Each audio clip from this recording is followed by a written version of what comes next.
Develop చేయాలి కదా.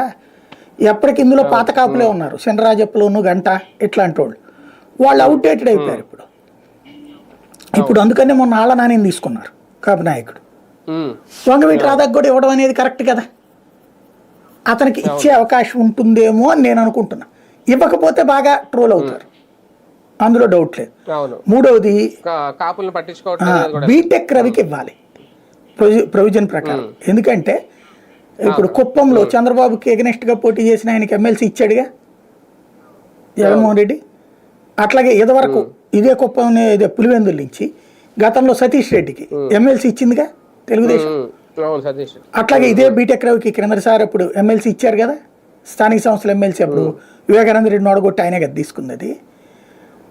ఇది ఇదే బీటెక్ రవి కదా. ఇప్పుడు అందులో అధికారంలో ఉన్నారు.